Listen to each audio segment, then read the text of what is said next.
Hello, welcome back to the third and final video for now of the Wheel of Fortune robot. So up to this point, what we've done is we made a Wheel of Fortune robot with the plate. We did the mechanical design.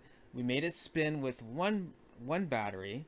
Then in the second video, we learned how to add a second battery, and we did a little math to figure out why this motor moves faster through the additional voltage of the second battery. And we learned about the series circuit, how that's a series circuit.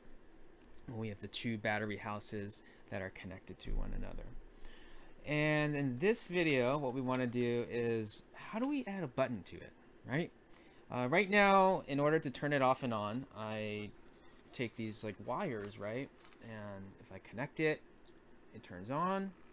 To disconnect it, it turns off.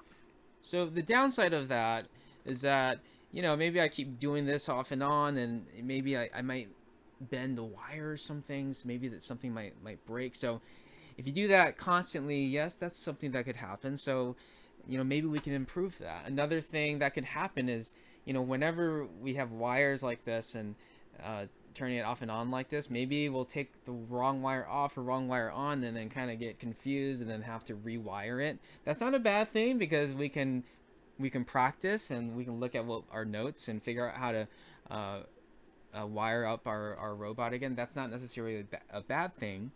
But let's say if we want to give this away as a gift, and we don't want the person who is trying to play with our robot kind of get confused with these, it might be good to put a button so that it's easier to turn on and off. Okay, so I'm going to show you how to do that. Let's go ahead and change screens here. All right, so in this exercise, what we're going to need is this little baggie here. All right, these will be your last parts. So in here is what we call a breadboard. Boom, this is here. And then we also have this little baby button. Okay? Little baby button. And this little baby button, you can click, makes a little sound, and it has two legs. So breadboard and button. So let's first talk about the button here. All right, I'm gonna make a drawing here. So at this point, your worksheet here that I'm showing here is probably full. If you want to take notes, you can either print on the worksheet, or let's just flip it around and write the final notes here. All right, or if you don't have, if this is covered, you can also get another piece of paper. Whatever you like to do. Okay. So let's draw this button thing. Change my screen to my whiteboard. Okay. So I'm going to draw my button. Looks something like this, right?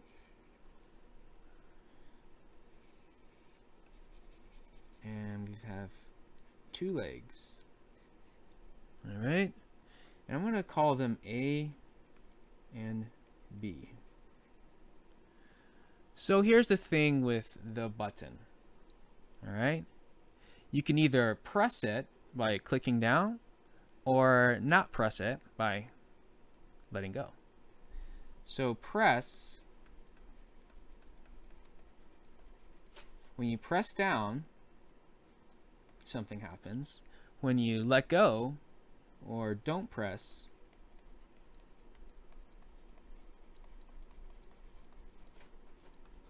something else happens. So what happens? Well, I'm glad you asked. Okay, so when you don't press A, which is one leg up here, and B, which is the other leg, they do not connect. Okay, so don't press A is not connected to B. Okay, but when you do press down, I'm going to do a dashed line here. What happens? When you don't press, or when you do press down, you could probably guess A connects to be. Okay. Interesting. So how is that helpful to us? Well, do you remember I introduced you a few lessons ago to a person named Mr. Electricity, right? And Mr. Electricity likes to travel on a circuit, which is a fancy way of saying a path for Mr. Electricity. So what is a button? A button is kind of like a bridge that can open or close. All right? So when we press the button, A connects to B. So when we press the button, Mr. Electricity can cross the bridge. Okay? But if we don't press the button, A is not connected to B. So then Mr. Electricity goes, but he gets stuck because it's not pressed. The bridge is open and Mr. Electricity doesn't go. So we're going to put a button in our circuit, and it's going to be like a bridge that opens and closes. And then we want it to be closed, right? Like this, so that Mr. Electricity can cross. Then that turns on the circuit. If we open it up, Mr. Electricity gets stuck, and it should turn off the circuit. Okay? Hopefully this is making a little sense here. Now, let's kind of put in our button into our circuit here. Okay. So here is our 3-volt circuit, or series circuit, that we did in the previous lesson. So I'm going to keep this the same. We're going to do the same circuit, except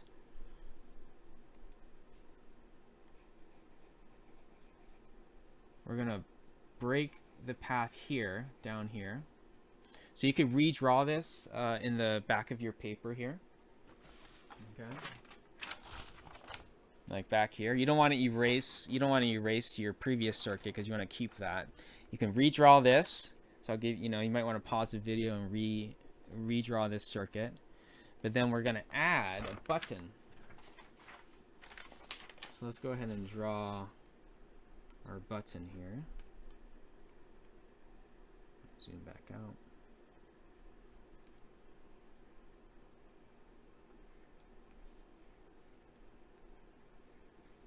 Your button's got 2 legs. I like to call them A and B. Okay. So once we do that, let's do our whole, let me make some room here. Our whole exercise again, based on what we learn. Okay. So when we press the button, what's going to happen? Does the motor turn on or off? Okay. When we press the button, Mr. Electricity, actually 2 Mr. Electricities, they can come out, go on the path. Oh, you can't see the top there. There you go. Where were we? Okay, he goes on the path. When we press the button, and he gets to the button, when we press the button, A connects to B, so the bridge closes. So that means he can cross the bridge and get all the way around. Awesome. So that means when we press the button, the motor will be on, the wheel will turn on. And then, you probably guessed it already, but just so that, we kind of write everything out. If we don't press the button, what's going to happen? Well, let's first. Oop, I did not mean to do that. Don't press.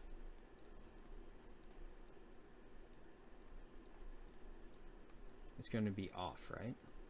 But let's make sure we know what we're talking about. I'll use red color. So if we don't press the button, Mr. Electricities, they look out and they say, okay, there's a path here, that's cool. There's a path here, that's cool. There's also a path here, that's cool. But wait, and I get to here, if I don't press, the bridge is open, right? The bridge is open like that. You can't get across, right? So we're gonna have two unhappy Mr. Electricities if you don't press the button and they're saying, I'm gonna stay home. Okay? There we go. So not that hard, right? We just add a button, which is like a bridge, and then when we press it, the bridge closes. When we don't press, the bridge opens. Now, building it is actually kind of the tougher part, but I'm here to help you. Do not worry, okay? All right, let's switch screens here. Okay. So we have our this thing. We have our button here, so we know how that works. What is this thing? Okay. I called it a breadboard. Now, why is it called a breadboard? Just a little tidbit for you to know. If you ever bake bread, you want to put bread onto a board with holes on it so that the bread stays nice and crunchy. Okay, so that's why they call this a breadboard, because it kind of looks like that. It's like a board with a bunch of holes. It's got nothing to do with bread other than that. Okay, it just kind of looks like a breadboard. Now, the way it works is that even before I say the way it works, what it's used for is to help connect wires together when we build our circuits. So our circuit now is starting to be kind of complicated, right? We have 2 batteries, a motor, and a button. So we're gonna need this breadboard because it's getting more and more complex. Now, the way it works is like this. If you look at it, there's a bunch of holes, and I want you to notice that there are 5 rows. So first, you want to turn your breadboard like this. So not like this. This is vertical. You want to turn it horizontal like this. And I want you to notice the 5 rows. 1, 2, 3, 4, 5. Okay.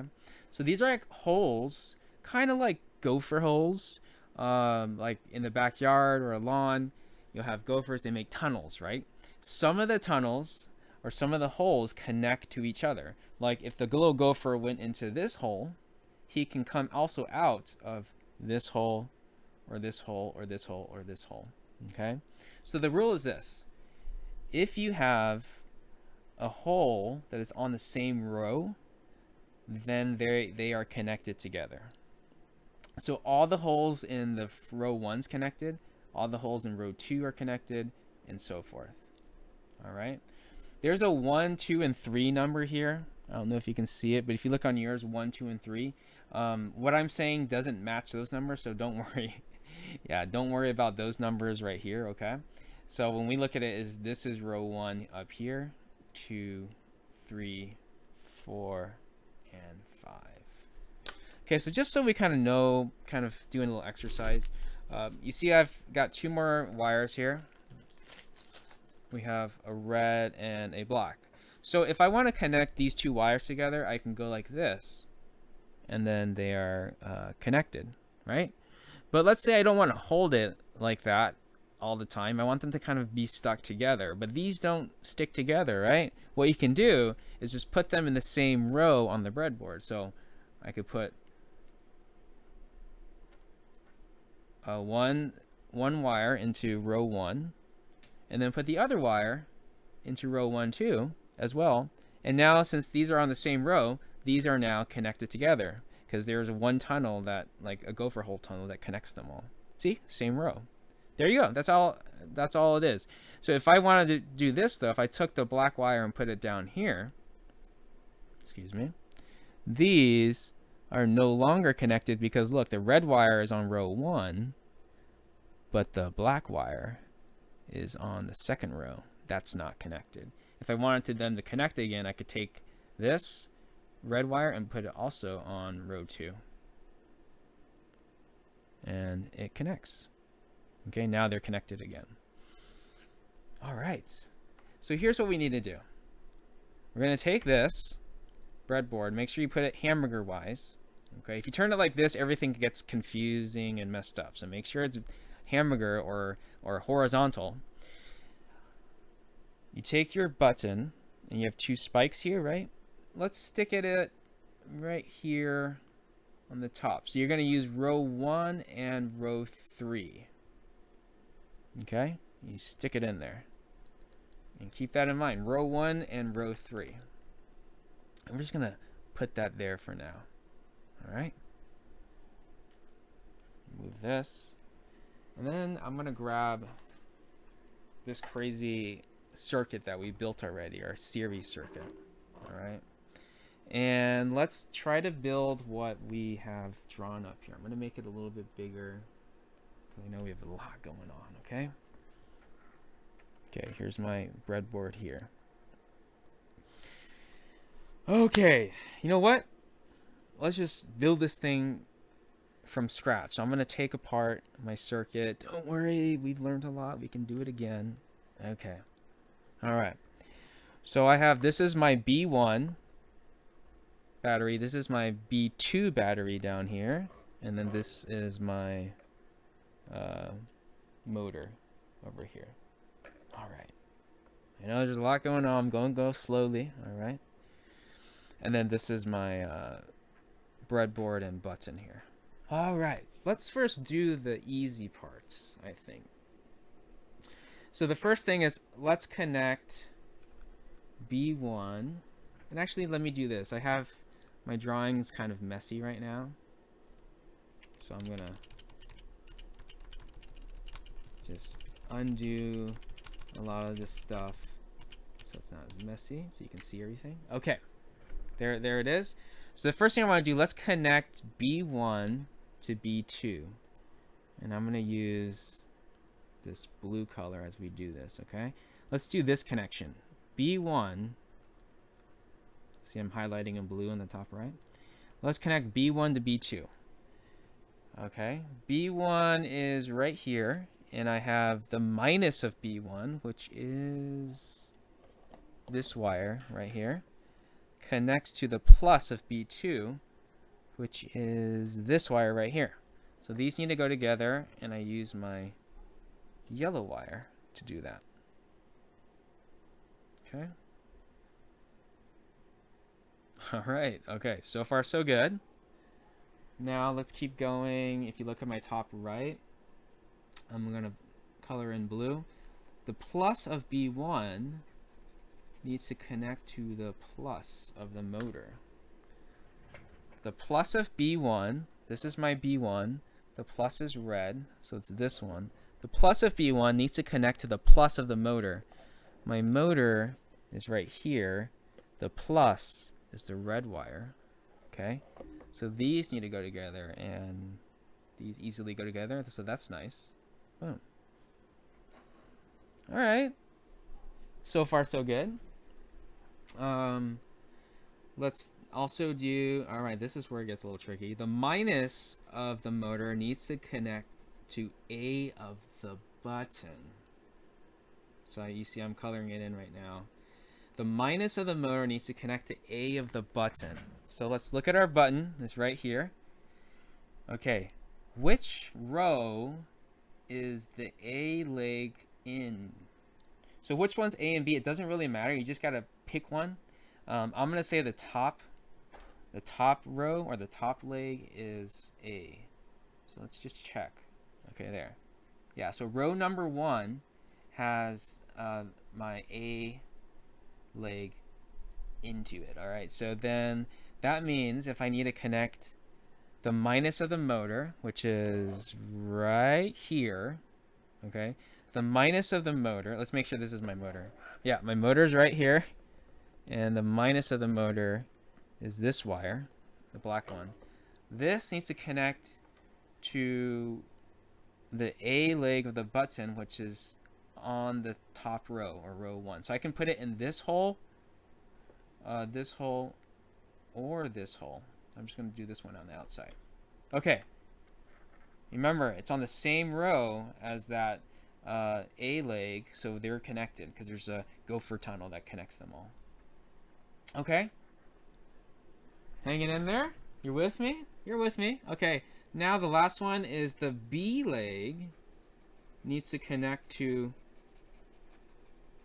the minus of B2. Okay. So where is B2? B2 is here.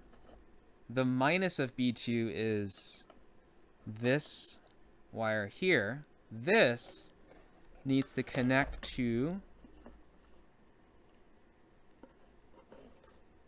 let's see. Now it's getting a little bit crazy. This, okay, this is the minus of B2 needs to go into the breadboard, but into where? Into row 3 here, because that's where the B leg is connected to, row 3.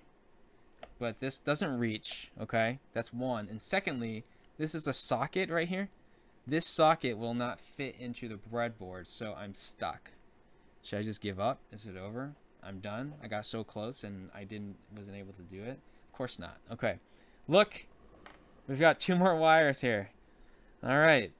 So let's take the black color, and there's 2 spikes here. So what I can do is take my black wire here and stick it into the minus of B2. Boom. Okay. And then that converts that to a spike, and then this spike can now go into my breadboard row. Okay, row 3. There. There we go. I think it should work. Okay. So now, if I press the button, it should go. And oh, I think this is a good spot for it. Let me sticky foam this on. I'm going to get one more sticky foam here. And I can stick here like that. Make it sticky. And I can stick it right there. I think that could work. Okay. Moment of truth. Press the button to close the bridge, and Mr. Electricity should come out and turn on the wheel. It works! I'm pressing down. Let go. So now I can do a closed circuit just by closing the bridge with my button, and then open circuit, letting go. Let's go with this view so you can see everything. All right. Closed circuit and open circuit. There we go. All right, we are all done. Congratulations, you just did a lot. Let's just recap what we did. Okay, first, with our imagination, we did a mechanical drawing or design of our Wheel of Fortune. We built it based on our mechanical design. We learned how to turn it on with 1 battery. We learned about circuits and how Mr. Electricity flows through a closed circuit, and how Mr. Electricity does not flow or does not come out with an open circuit. That was video 1. Then video 2, we learned about a series circuit. We learned about voltages and how that affects how fast the motor goes, and we learned how to build the series circuit for those 2. And then lastly, in this video, we added a button to learn how the button can open and close the circuit without us actually having to move wires. And lastly, we learned how to add the breadboard. So we learned how the breadboard works. So there you go. I hope you had fun. I hope you learned a lot. I had a lot of fun building this project for you guys, and also teaching through it. So hope you're inspired. We have a lot more projects like this. And the key thing I want you to always just remember as a robot builder with us is that it's not always, just what you make, but it's what we learn, right? I just spent, it took maybe 30 seconds or maybe a minute to explain all the stuff that we learned. And it's important that we remember that, because this robot, it's not built to last forever, right? It's something that you built quickly with your hands, and so it might come apart, a wire might come loose, but if you learn stuff, you can look at your paper and you can fix it, right? And the other thing that you could do that's really cool about learning things is that you could take this and you can customize it. Like, what if you took this plate off and added something else? Like, what else could you put onto this coupling here? Maybe you can get this, turn this thing, and I've seen this. One of my students turned this into a boat, right? Could we put a propeller on there and put it in water and make it float? So these are things that I would love to see, and I love seeing them when our students do that. So try to just embrace that. Like, remember, I learned so much through this robot thing, and then start thinking, what else could I do with this, with what I've learned? And that's it from Mal. Again, I have so much fun building this and hanging out with you through these 3 videos. If you have any questions, reach out, info@barnabasrobotics.com, or you can tag us on Instagram, @barnabasrobotics. We'd love to see what you guys are building. Take care.